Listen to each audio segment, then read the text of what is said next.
Chapter 53 Defeat of Madasura. Om Shri Ganeshaya Namaha. Gritsamat continued the narration. Granting these boons to Devas and Munis, Ekadanta disappeared to his abode. After some time, Muni Narada met the wicked Daitya king Madasura. Madasura welcomed him aptly and paid his respects. Narad Muni laughed and said to him, I have some information which will make everyone happy.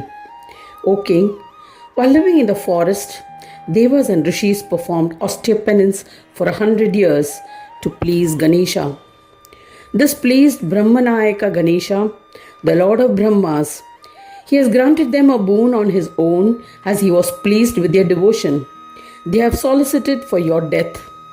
Ganesha has granted that he will kill you immediately, hence be cautious.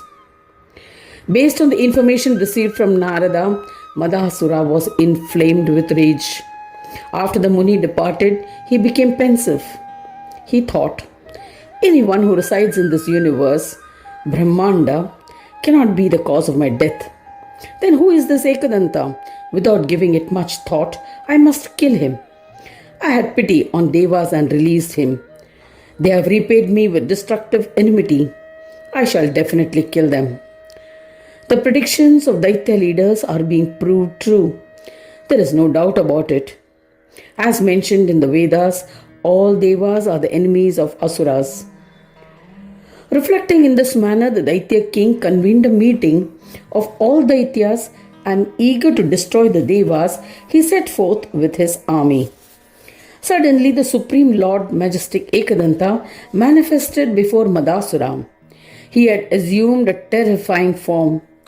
He looked fierce and was mounted on his Mushaka. The four-armed one was formed by the union of elephant and a man and was armed with weapons.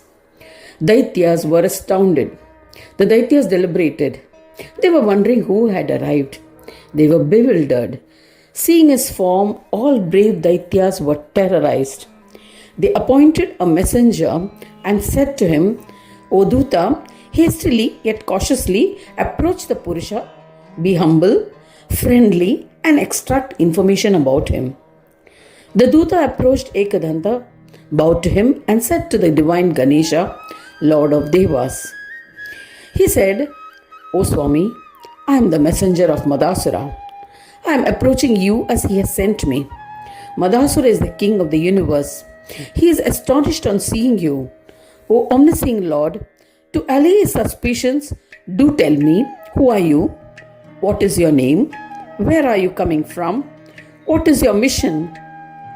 In response to these questions, Ekadanta casually laughed and replied to the wise Daitya Dutta.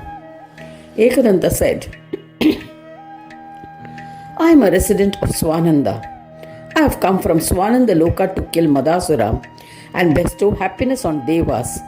I am well known as Ekadanta, the form of divine eternal bliss. O eminent Duta, convey the following message to a deluded Madasura immediately. If he wishes to live, he must surrender to me. He must abandon hatred towards Devas and stay in his town. The Devas must continue to receive the share of their oblations, and Daityas must live in Patal. Let the subject of the world observe their own Dharma and live happily. This is the reason why I have arrived. Now, convey this in detail to Madasura. If he does not heed, I shall kill the cruel king in a moment. There is no doubt about it.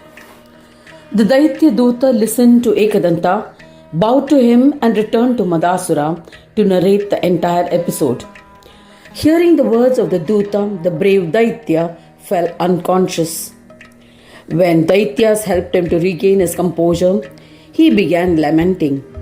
He told all the Daityas that Narada's prophecy was proving to be true.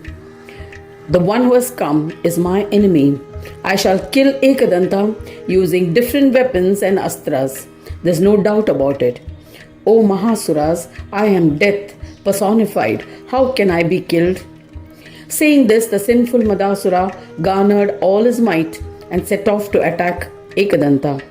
He readied to release powerful weapons on Ekadanta. When Gajanana saw that he had readied the unerring Astra, the Amogha Astra, he wielded an axe which resembled the Lord of Yama and hurled it at Madasura. Seeing the lustrous, formidable Parashu, the leaders of Daityas were terrified and fled in different directions. The Parashu broke the weapon of Madasura while it advanced towards him. The axe, which appeared like Yama, god of death, slaughtered Daityas into pieces. O Prahlada, the Parashu moved at the speed of lightning and inflicted fatal injuries on Tripura and other deities. Daityas, they were terrorized and fled. Seeing this, Madasura picked another terrifying Amogha Astra named Samhara Astra and knocked it on the bow. While he was readying it, the axe inflicted a vital blow on his heart. The Daitya king, injured by the axe, collapsed and fell to the ground, just as a tree collapses uprooted by strong winds. Thereafter, the Mahastra Parashu stood next to him. In half a prahara, the king of Daityas regained consciousness. Prahara is a measure of time equal to 3 hours or 1/8 of a day. He saw the axe standing near him like the god of death, Yama. He was astounded. He thought, this axe must be effulgent. How can anyone have created this Parashu? It is surprising. Thereafter, when the Daitya tried to grab the Parashu, it fell like a void in the sky. It was then that Madasura realized that this weapon is incorporeal and must be divine. He began to wonder. The one who claims to be Ekadanta must definitely be the form of Brahma. There's no doubt about it. He is neither endowed nor devoid of Brahmanda. He exists to the form of Brahmanda, yet his form is not limited to it. Therefore, I will not accomplish anything by battling with him. He will definitely kill me. There's nothing to introspect about it. Reflecting in this manner, the king of Daityas, Madasura, was engulfed in disappointment.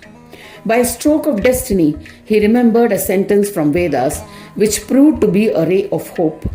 He introspected on the meaning of the word Ekadanta and he comprehended that Vignapa was the bearer of the form of Brahma. Eka in the word Ekadanta symbolizes being endowed with Maya. Whatever illusory world exists which deludes and infatuates is a divine play of Maya. The title Danta expresses authority and is the driver of Maya. When the reflection or image of the absolute authority, Vignapa, falls on Maya, he is himself infatuated. He creates bliss and becomes immersed in it.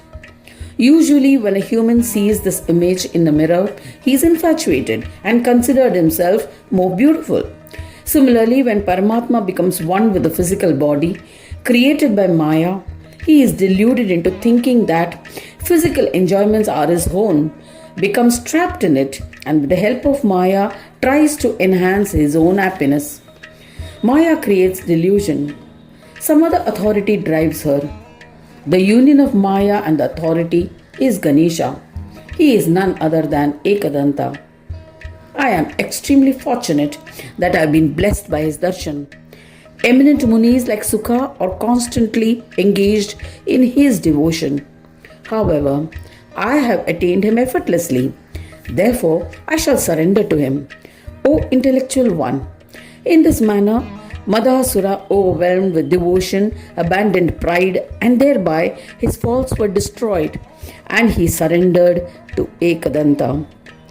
Thus ends the 53rd chapter titled Defeat of Madasura in the second Khanda of the Purana Upanishad, Sriman Mudgal Purana, describing the legends of Ekadanta, dedicated to Sri Gajanana.